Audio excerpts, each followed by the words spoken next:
My name is Erica Plemmons, and I'm a senior economist with Bright MLS. For the week ending on August 20th, new listings continue to hold steady.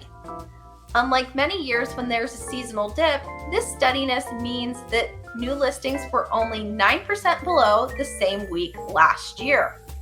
On the other hand, contract activity is 23.5% lower than the same week last year.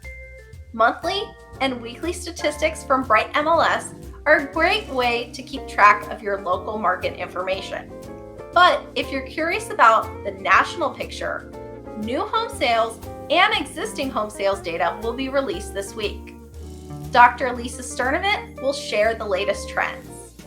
And on Thursday, Freddie Mac will report on the mortgage rate. We'll see whether it's in the 7% again or has dropped back down to 6%. I'll see you next week. Bye.